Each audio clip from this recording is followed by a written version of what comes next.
Inilahad ni dating Commission on Audit o COA State Auditor Roderick Wamil sa ika-12 araw na impeachment trial ni Vice President Sara Duterte ang umano'y ilang kakulangan at paglabag sa paggamit ng confidential funds ng DepEd at ng Office of the Vice President o OVP noong 2023. Sa direct examination, sinabi ni Wamil na walang isinumitang listahan ng mga confidential activities ang DepEd kaugnay ng paggamit ng kabuang 112.5 million pesos na confidential funds para sa unang tatlong quarter ng 2023. Anya, bagamat pirmado ni Duterte ang mga physical at financial plans bilang nooy kalihim ng DepEd, walang partikular na listahan ng mga aktibidad na pagbabatayan ng paggastos ng pondo. Ayon pa kay Wamil, nakasaad sa plano na layunin ng counter-insurgency program na pigilan ang pagre-recruit ng mga guro at estudyante ng mga grupong komunista at lefties.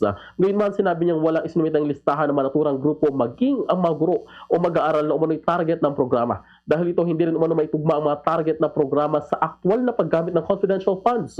Sinabi rin ni Wamil na nilagdaan ni Duterte ang mga disbursement of vouchers para sa cash advances ng confidential funds sa unang tatlong quarter ng 2023.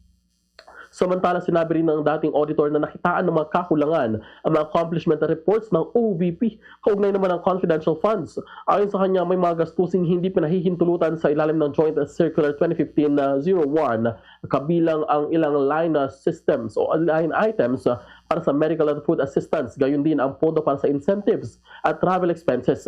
Tinukoy rin ni Wamil na walang isinumitang supporting documents para sa ilang payment of reward at iba pang bayarin. Kabilang na rin ang documentary evidence na nagpapatunay na isinagawang information gathering o surveillance activities. Nagmosyon naman ang kampo ng depensa na alisin sa record ang bahagi ng testimonya ni Wamil hinggil sa payment of reward na kalaunan ay pinaburahan ni Senate President at Impeachment Court Presiding Officer Francis Escudero.